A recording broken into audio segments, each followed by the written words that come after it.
আসসালামু আলাইকুম। তো গত ক্লাসে কিন্তু আমরা বহুপদী এবং বহুপদীর সমীকরণ শিখলাম এবং দ্বিঘাত সমীকরণ শিখলাম। তো আজকে আমাদের টপিকটা হচ্ছে নিশ্চায়ক। টপিকটা হচ্ছে কি নিশ্চায়ক। তো নিশ্চায়ক বুঝতে হলে অ্যাকচুয়ালি আমাকে বুঝতে হবে মূলের প্রকৃতি কি। দেখো, সাপোজ আমরা কিন্তু গত ক্লাসে এই মানটা বের করেছিলাম, এই যে x is equal to minus B plus plus two বার B square minus 4ac divide by 2i। এই রুটটা সম্পূর্ণটার উপরে আছে, তাই এটাকে আমি একটু এক্সটেন্ড করে বুঝালাম। ঠিক আছে, এখন কথা হচ্ছে আমরা তো মূলের মান পাবো, আমরা তো এ বি সি এর মান পেলে কিন্তু আমি একটা মূলের মান পাবো, কিন্তু আমরা জানতে চাচ্ছি মূলটার নেচারটাকে, মূলটার প্রকৃতিটাকে। তো মূলটার প্রকৃতি বলতে আমরা তিনটা জিনিস বুঝি কি, দেখো মূলটা বাস্তব কিনা, মূলটা বাস্তব কিনা, মূলত কিনা। আমরা কিন্তু মূলত অমূলত পড়ে আসছিলাম 9-10-এ, জেনারেল ম্যাথ এবং হায়ার ম্যাথ দুইটাতেই। মূলদ্বয় সমান কিনা। আমরা এই তিনটা মূলের প্রকৃতি বলতে বোঝাচ্ছে এই তিনটা জিনিস, বাস্তব কিনা, মূলত কিনা এবং সমান কিনা। এখন ধরো সাপোজ এই যে মূলটা আমি এখানে দেখালাম, যে মূলটা দেখো, সাপোজ আমি এ ধরলাম বাস্তব মান, এ একটা বাস্তব মান, ধরলাম A B C, A B C তিনটাই আমি ধরলাম মূলত, তিনটাই কি মূলত। মূলত হচ্ছে অবশ্যই তাকে বাস্তব হইতে হবে, তাই না? কারণ বাস্তবের দুইটা পার্টই হচ্ছে মূলত এবং অমূলত। তোমরা পড়ে আছো সংখ্যাতে, বাস্তবের দুইটা পার্ট, মূলত অমূলত, তাই তো? এখন দেখো সাপোজ আমি এর মানটা জানলাম, বি এর মানটা জানলাম। এখন এই দেখো বি স্কয়ার মাইনাস 4ac, এই মানটা দেখো রুটের ভেতরে আছে। কিসের ভেতরে বলো তো? রুটের ভেতরে আছে। এখন এই মানটা যদি সাপোজ নেগেটিভ হয়ে যায়, কি হয়ে যায় বলো তো? নেগেটিভ হয়ে যায়, তাহলে কি হয় দেখো তো। আমি ধরলাম এই মানটা দেখো বি স্কয়ার মাইনাস 4ac, এটা আমি লিখে নিই, বি স্কয়ার মাইনাস 4ac। এই রাশিটার মান তিনটা হইতে পারে, তিনটা কেস পসিবল। এক, সে হইতে পারে জিরো, হইতে পারে জিরো থেকে ছোট, তাই না? কি জিরো থেকে ছোট হইতে পারে, অথবা সে কিন্তু জিরো থেকে বড় হইতে পারে, জিরো থেকে বড় হইতে পারে, তিনটা কেস হইতে পারে। এখন বাস্তব হইতে হলে আমাকে কি করতে হবে বলতো? বাস্তব হইতে হলে কি হবে? সাপোজ যদি জিরো থেকে নেগেটিভ হয়, কি বলছি, জিরো থেকে নেগেটিভ মানে জিরো থেকে ছোট মানে নেগেটিভ, তাহলে বি স্কয়ার মাইনাস 4ac যদি আমার নেগেটিভ আসে, সাপোজ ধরো -4 আসলো, তাহলে রুটের ভিতরে যদি মাইনাস আসে, ধরো -4 আসলো সাপোজ, তাহলে এটা কি বাস্তব? বাস্তব নয়। রুটের ভিতর নেগেটিভ কখনোই বাস্তব হতে পারে না। এটা তোমাদের আমি জটিল সংখ্যা ক্লাসে শেখাবো। রুটের ভিতর নেগেটিভ নাম্বার অবাস্তব। তোমরা যদি একেবারে লাইভ প্রমাণ চাও, ক্যালকুলেটর আছে না, ক্যালকুলেটরে তোমার রুট বাহার একটা মাইনাস মান দিবা, আসবে ম্যাথ ইরর, দেখো আসবে কি, আসবে ম্যাথ ইরর, মানে এটা পসিবল না, এটা পসিবল না।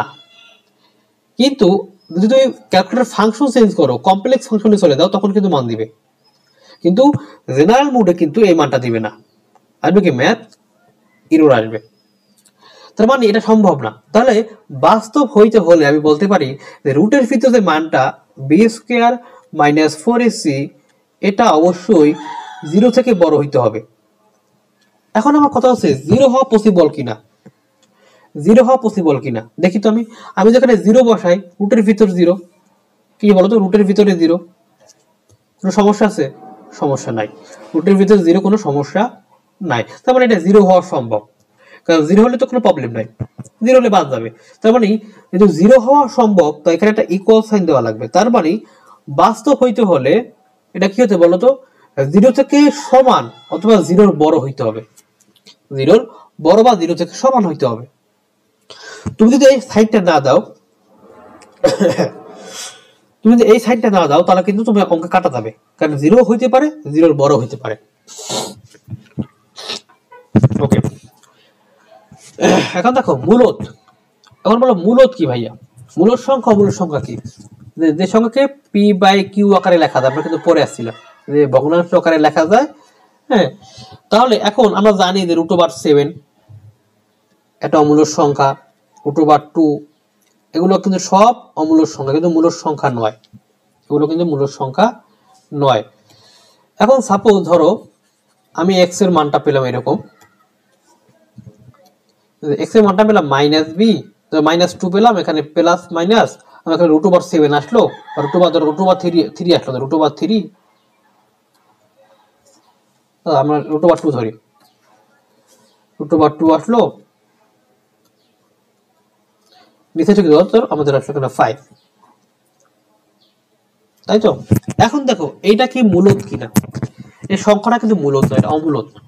কেন? কারণ এই 2 একটা অমূলত সংখ্যা, এই 2 এর সাথে √2 এর সাথে মূলত সংখ্যা যোগ করলেও বা বাস্তব সংখ্যা যোগ করলেও, বাস্তব সংখ্যা বা মূলত সংখ্যা যোগ করলেও কিন্তু সে কি হবে? অমূলত। তার মানে একটা মূলত সংখ্যাকে একটা অমূলত সংখ্যা দ্বারা যোগ করলে সেটা অমূলত হয়ে যায়।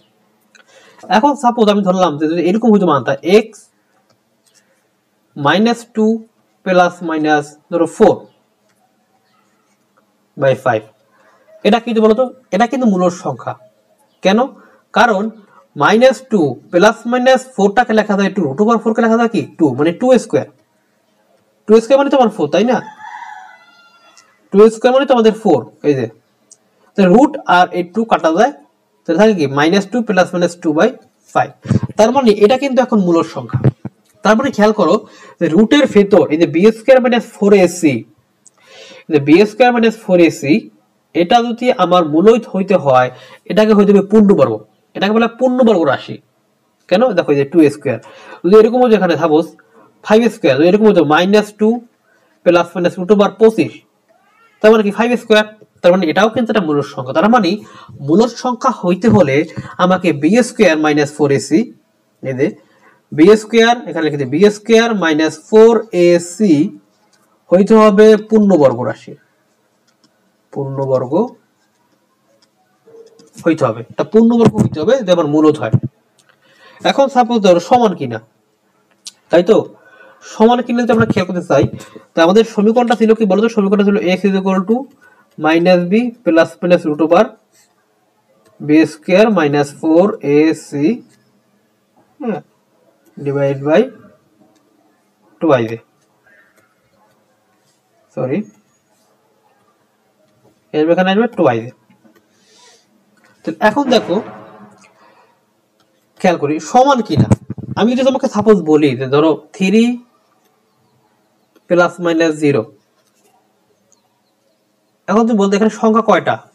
আমি বলি এখানে সংখ্যা আছে 2টা। তুমি আমাকে বলবা ভাই এটা কেমনে সম্ভব? এখানে তো 3 আছে, 3 ± 0 বা 3 সংখ্যা মানে একটা, তাই না? কিন্তু না, অ্যাকচুয়ালি ভাই দেখো সংখ্যা এখানে 2টা। কিভাবে? খেয়াল করো, 3 + 0 একটা, 3 - 0 একটা, সংখ্যা আমার 2টা, কিন্তু যেহেতু 0 হওয়ার কারণে সংখ্যা 2টা সমান হয়ে গেছে, সংখ্যা 2টা সমান হয়ে গেছে। এখানেও সেম কেস। দেখো যদি b² - 4ac = 0 হয়, b² - 4ac = 0 হয়ে যায়, তাহলে খেয়াল করো কি এখানে কে বলো তো? এখানে তোমার আসবে -b ± 0 ডিভাইড বাই 2i। এখন তুমি বলতে পারো ভাই এখানে তো মূল আমার একটা, মূল 2টা। কিভাবে? দেখো যে x এর মান 2টা, কিভাবে দেখো -b বাই 2i, যে একটা হচ্ছে প্লাস দিয়ে আছে +0, আর একটা দেখো x এর মান হচ্ছে -b - 0 ডিভাইড বাই 2i। এখানে আমার মূল 2টা, কিন্তু মূল 2টা সমান হয়ে গেছে, মূল 2টা কি হয়ে গেছে? সমান হয়ে গেছে, এই 3 মতো। তার মানে মূলদ্বয় সমান কিনা আমাকে বুঝতে হলে, মূলদ্বয় সমান কিনা আমাকে বুঝতে হলে কি করতে হবে? সমান হইতে হলে কি হতে হবে বলতো?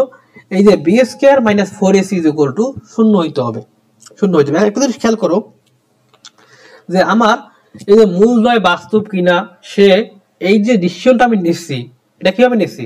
b² - 4ac দ্বারা। মূলদ্বয় মূলত কিনা, এই যে ডিসিশনটা আমি নিচ্ছি, এটা কিভাবে নিচ্ছি বলতো? b² - 4ac দ্বারা। তাহলে মূলদ্বয় সমান কিনা তাও কার উপর ডিপেন্ডেন্ট? b² - 4ac দ্বারা। যেহেতু এই b² - 4ac আমাকে নিশ্চিত করছে এই যে মূলটা বাস্তব কিনা, মূলটা মূলত কিনা, মূলটা সমান কিনা, তাই এই b² - 4ac কে আমরা বলে থাকি নিশ্চায়ক। এটাকে আমরা বলে থাকি কি? এটাকে আমরা বলে থাকি নিশ্চায়ক। কারণ এই নিশ্চিত করে কোন একটা দ্বিঘাত সমীকরণের মূলের প্রকৃতি, যে মূলটা বাস্তব কিনা, মূলটা সমান কিনা, অথবা মূলটা অমূলত বা মূলত কিনা। তাহলে এই d = কি b² - 4ac, এটা হচ্ছে আমার নিশ্চায়কের মান। এবং এই ডিসক্রিমিনেট, দেখো এই ওয়ার্ডের প্রথম যে লেটারটা d থেকে কিন্তু এটা নামকরণ করা হয়েছে, মানে এটাকে চিহ্নিত করা হয়েছে, এটাকে ইন্টিগ্রেট করা হয়েছে, D is equal to B square minus 4ac। এখন দেখো আমি যে পড়াগুলো পড়ালাম উপরে সেইগুলো একটা বক্স আকারে আমি দিয়ে দিয়েছি তোমাদের মনে রাখার জন্য, এবং এটা মাস্ট মুখস্থ না, তোমাকে মনে রাখতে হবে অঙ্ক করার ক্ষেত্রে, ঠিক আছে? এই টেবিল অঙ্কগুলো করার ক্ষেত্রে B square minus 4ac equal to যখন 0, আমি কিন্তু আমরা তিনটা কেস পাইছিলাম, একটু খেয়াল করে আমি বক্সটাকে তোমাকে এক্সপ্লেইন করে বুঝাচ্ছি। বি স্কয়ার মাইনাস 4ac একটা পেয়েছিলাম 0 থেকে বড়, তাই না? এটা কি বলতো, এরকম এটা পেয়েছিলাম। আর এটা ছিল বি স্কয়ার মাইনাস 4ac, এটা 0 থেকে ছোট হবে, তাহলে এটা হবে কি বি স্কয়ার মাইনাস 4ac পূর্ণবর্গ। এই তিনটা কেস আমরা এখানে পেয়েছিলাম। তো খেয়াল করো B square minus 4ac equal to 0, তার মানে কি অবশ্যই মূলদ্বয় সমান হবে, তাই না? বাস্তব হবে, কারণ এই দেখো 0 হলেও কি হয়, এটা কিন্তু বাস্তবের জন্য ছিল, এটা ছিল কি বাস্তবের জন্য কেসটা ছিল। তার মানে কি 0 হলে কি হবে, এটা অবশ্যই বাস্তব হবে। 0 হলে কি সমান হয় না মূলদ্বয়, অবশ্যই সমান হবে। যে বি স্কয়ার মাইনাস 4ac আমরা কি পেয়েছিলাম, যদি ইজ ইকুয়াল টু 0 হয় তাহলে মূলদ্বয় কি, এটা অবশ্যই সমান হবে এবং কিন্তু মূলদ হবে। এখন ভাইয়া মূলদ কি হবে, এটা একটা কেস না দেবে, মূলদটা কিভাবে হবে একটু খেয়াল করি আমরা। দেখো মূলদ হওয়ার জন্য দায়ী ছিল কে, এই যে রুটের ভিতরে যে বি স্কয়ার মাইনাস 4ac এটাই কিন্তু দায়ী ছিল, এই কিন্তু ভেদালটা লাগাইতো। এখন এই বি স্কয়ার মাইনাস 4ac যখন 0 হয়ে যাবে তখন তো রুট থাকবে না, রুট কি থাকবে, থাকবে না, রুট ভ্যানিশ। তখন কি তাহলে তো এই যে দায়ী ছিল রুট ওভারটা সেই নাই, তার মানে এটা এখন মূলদ হবে, কারণ এই ছিল একমাত্র রুট ওভারটাই ছিল একমাত্র দায়ী যে অমূলদ হওয়ার জন্য। যদি রুটটা থাকতেছে না, কারণ এই যে মানটা 0 হয়ে গেছে, তার মানে যখন 0 তখন মূলটা কি হবে, মূলদ হবে। বি স্কয়ার মাইনাস 4ac যখন 0 থেকে বড় হবে তখন মূলদ্বয় বাস্তব হবে কিন্তু অসমান হবে। কি হবে, অসমান। সমান হবে যখন 0 হবে, কিন্তু মূলদ্বয় বাস্তব এবং অসমান হবে। যখন 0 থেকে ছোট নেগেটিভ নাম্বার চলে আসবে, আমি বলছিলাম এটা কি, এটা হচ্ছে জটিল, বা এটাকে অনেক সময় বলা হয় অবাস্তব সংখ্যা। কি বলা হয়, অবাস্তব বলা হয়। আর দেখো যখন পূর্ণবর্গ তখন অবশ্যই মূলদ হবে।